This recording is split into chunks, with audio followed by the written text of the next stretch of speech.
ನಮ್ಮ ಕಾಂಗ್ರೆಸ್ ಕೆರೆ ತುಂಬಿಸುವ ಯೋಜನೆ ರೂಪಿಸಿದ್ದು ನಮ್ಮ ಕಾಂಗ್ರೆಸ್ ಸರ್ಕಾರ ಆರ್ಥಿಕ ಸಲಹೆಗಾರ ಬಸವರಾಜ ರಾಯರಡ್ಡಿ ಈ ಕ್ಷೇತ್ರಕ್ಕೆ ಉತ್ತಮ ಆಡಳಿತ ನೀಡಲು ಸಹಕಾರ ನೀಡಿದಾಗ ಜನರು ನಮ್ಮನ್ನು ನಂಬುವುದಕ್ಕೆ ಸಾಧ್ಯವಾಗುತ್ತದೆ. ತಾಲೂಕಿನಲ್ಲಿ ಕೆರೆ, ರಸ್ತೆ, ಶಾಲಾ, ಕಾಲೇಜು, ಸಮುದಾಯ ಭವನ ನಿರ್ಮಾಣ ಮಾಡಿದ್ದು, ಬಸ್ ತಂಗುದಾಣ ಹೀಗೆ ಅನೇಕ ಯೋಜನೆಗಳನ್ನು ಕಾರ್ಯರೂಪಕ್ಕೆ ತಂದಿರುವ ವಿಷಯ ನಿಮಗೆ ಗೊತ್ತಿರುತ್ತದೆ. ವಾದ್ಯಗಳೊಂದಿಗೆ ಸ್ವಾಗತ ಕೋರಿ ಸಂತಸದಿಂದ ಪ್ರೀತಿಯ ಸನ್ಮಾನ ಮಾಡಿದರು. ವರದಿ ಶರಣಬಸಪ್ಪ ದಾನಕೈ ಯಲಬುರ್ಗ.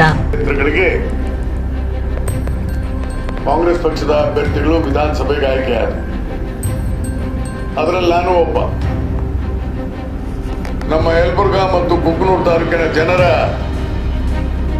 ಆಶೀರ್ವಾದ, ನಮ್ಮ ಕಾರ್ಯಕರ್ತರ ಆಶೀರ್ವಾದ, ಹಿರಿಯ ಮುಖಂಡರ ಆಶೀರ್ವಾದ, ಎಲ್ಲ ಮತದಾರರ ಆಶೀರ್ವಾದದಿಂದ ಇವತ್ತು ನಾನು ಮತ್ತೆ ವಿಧಾನಸಭೆಗೆ ಆಯ್ಕೆಯಾಗಿದ್ದೇನೆ.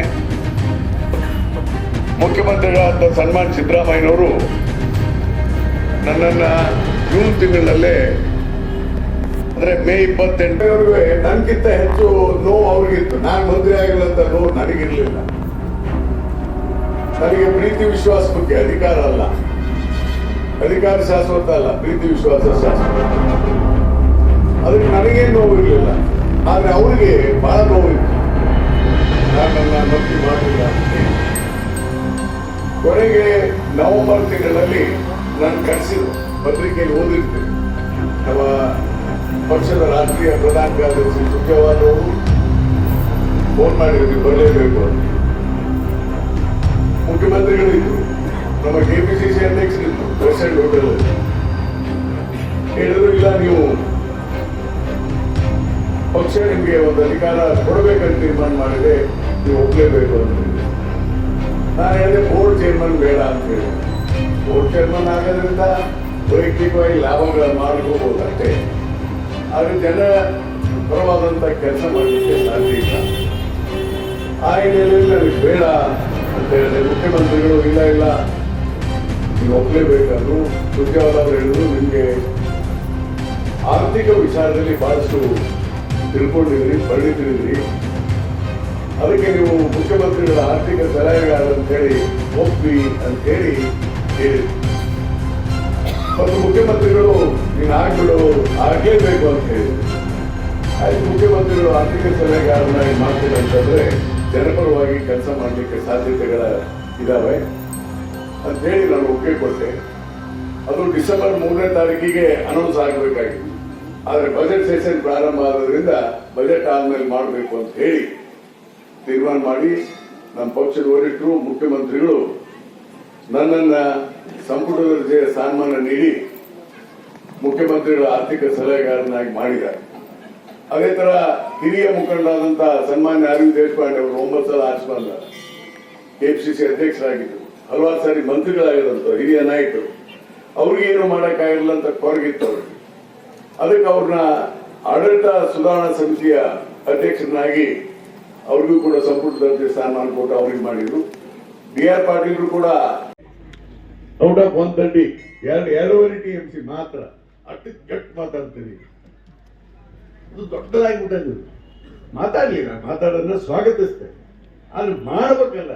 ಸುಮ್ಮನೆ ಸುಳ್ಳು ಹೇಳೋದು, ಅದ್ರಲ್ಲಿ ಸುಪ್ರೀಂ ಕೋರ್ಟ್ನ ತೆಗ್ಸಿರೋದು. ಅದೆಲ್ಲ ಆಗ್ಬೇಕಾದ್ರೆ ನಮ್ಮಲ್ಲಿ ನೀರು ಬರ್ಬೇಕಾದ್ರೆ 1,30,30,000 ಎಕರೆ ಭೂಮಿ ಬೇಕು. ಮೊದಲು 75,000 ಎಕರೆ ತಂಬಿದವ್ರೆ, 75,000 ಎಕರೆ ಅಲ್ಲ, 20 ಕೋಟಿ ಜನ ಇದೆ. ಮತ್ತೆ ಯಾರಪ್ಪ ಬಸ್ ಫ್ರೀ ಮಾಡಿದ್ದು ಹೆಣ್ಮಕ್ಳಿಗೆ? ಬಸ್ನಾಗ ಫ್ರೀ ಐತಿಲ್ಲಮ್ಮ, ಅವ್ರಿಗೆ ಕೇಳ್ತಿರ್ತಾರೆ. ಮತ್ತೆ ಇದೆಲ್ಲ ಅಭಿವೃದ್ಧಿ ಅಲ್ವಾ ಇದು? ಆಮೇಲೆ ವಿದ್ಯುತ್ ಹಿಂದೆ ಫ್ರೀ ಮಾಡಿದ್ದು ಬಂಗಾರಪ್ಪ ಸರ್ಕಾರ ಇದ್ದಾಗ, ಕಾಂಗ್ರೆಸ್ ಸರ್ಕಾರ ಇದ್ದಾಗೇನೆ 18,000 ಕೋಟಿ ಕೊಡ್ತಾ ಇದೆ ಸರ್ಕಾರ ರೈತರಿಗೆ. ಮಕ್ಕಳಿಗೆ ಪಠ್ಯ ಪುಸ್ತಕ, ಬಟ್ಟೆ, ಕ್ಷೀರ ಭಾಗ್ಯ ಯಾರು ಮಾಡಿದ್ವಿ? ಎಲ್ಲ ಯಾರು ಮಾಡಿದ್ರಿ? ಇದು ಹಿಂದಿನ ಸರ್ಕಾರಗಳೇ. ಹೀಗಾಗಿ ಇಷ್ಟೊಂದು ಜನಪರವಾದಂತ ಕೆಲಸನ ನಾವು ಮಾಡಿದ್ದೇವೆ. ಮತ್ತು ನಾನು ಶಾಸಕನಾಗಿ ಇವತ್ತು ಏನೇನು ಕೆಲಸ ಆಗಿದೆ ಅನ್ನ ಸ್ವಲ್ಪ ಕಣ್ ತೆಗೆದು ನೋಡ್ಬೋದು. ಎಷ್ಟು ಹಳ್ಳಿಗೆ ರಸ್ತೆ ಇದ್ದಿಲ್ಲ, ಶಾಲೆ ಇದ್ದಿಲ್ಲ, ಲೈಟ್ ಇದ್ದಿಲ್ಲ, ಕುಡಿಯೋ ನೀರು ಇದ್ದಿಲ್ಲ, ಶಾಲೆ ಏನೇನಿರಲಿಲ್ಲ ನಾನು MLA ಆದಾಗ. ಇವತ್ತು ಎಷ್ಟು ಫಸ್ಟ್ ಕ್ಲಾಸ್ ರೋಡ್ ಆಗಿದ್ದಾವೆ, ಎಷ್ಟು ಶಾಲೆ ಕಾಲೇಜುಗಳಾಗಿದ್ದಾವೆ, ಬಸ್ ಸ್ಟ್ಯಾಂಡ್, ಏನೇನ್ ಮಾಡ್ಬೇಕೆಲ್ಲ, ರೈಲ್ವೆ, ನ್ಯಾಷನಲ್ ಹೈವೇ, ಕುಡಿಯೋ ನೀರು. ಯಾರಪ್ಪ ತಂದಿದ್ದು ಕುಡಿಯೋ ನೀರು? ಕೃಷ್ಣಾ ನದಿ, ಕೆರೆ ತುಂಬಿಸೋ ಕೆಲಸ ಯಾರಿವೆಲ್ಲ ಮಾಡಿದ್ರು? ಚಿಕ್ಕಮಗಳೂರು ಪರಿಸ್ಥಿತಿ ಏನಿದೆ, ದೇವಸ್ಥಾನ ಏನೂ ಇರಲಿಲ್ಲ. ದೇವಸ್ಥಾನ ಕಟ್ಟಿದವರು ನಮ್ಮ ಸರ್ಕಾರ, ನಾವು ಸುಮ್ಮನೆ ಏನಾರ ಮಾತಾಡ. ಇಲ್ಲೊಂದು ಕಲ್ಯಾಣ ಮಂಟಪ ಕಟ್ಟಿದ್ದೇವೆ, ಅದೇನು ಇದಲ್ಲ, ಅದು ಎಂಥದ್ದು ಯಾತ್ರಿ ನಿವಾಸ ಕಟ್ಟಿದ್ದೇವೆ. ಯಾರು ಕಟ್ಟಿದ್ದಾರೆ? ಅದೇ ಯಾತ್ರಿ ನಿವಾಸ ಕಟ್ಟಿದ್ದೇವೆ. ಮತ್ತೆ ಇವೆಲ್ಲ ಅಲ್ವಾ? ಇವೆಲ್ಲ ಮೊದಲಿತ್ತ, ಇದು ಕಳ್ಳಿ ಸಾಲಿತ್ತಿದ್ರು, ತೋರಿಸ್ಬೇಕು. ಅದಕ್ಕೆ ಇವೆಲ್ಲ ಕೆಲಸಗಳನ್ನ ಕೆರೆ ತುಂಬಿಸೋದ್ರಿಂದ ಹಿಡಿದು ಎಲ್ಲ ಮಾಡಿದೆ. ಆದ್ರೆ ನೀರಾವರಿ ಮಾಡಬೇಕು, ಸ್ವಲ್ಪ ಪ್ರಮಾಣದಲ್ಲಿ ಆಗ್ತದೆ. ನಾವು ಮನೆ ಇವ್ರು ನಾವು ಅದನ್ನೇ ದೊಡ್ಡದಾಗಿ ಬಿಂಬಿಸ್ತಾರೆ. ಒಂದ್ಸಲ ಓಟ್ ಹಾಕೊಂಡು ಹೋಗೋ ಪ್ರಶ್ನೆ ಅಲ್ಲ, ಗೌರವದಿಂದ ನಡ್ಕೋಬೇಕು. ಮೊದಲ ಸತ್ಯ ಮಾತಾಡ್ಬೇಕು. ಅಲ್ಲಿ ರೈಲ್ನಲ್ಲಿ 80 TMC ನೀರು ಹೋಗುತ್ತಲ್ಲ, 130ರಾಗ ಬಿಜಾಪುರದಾಗ, ಅವ್ರು ಒಬ್ರು ಮಾತಾಡ್ತಾರೆ.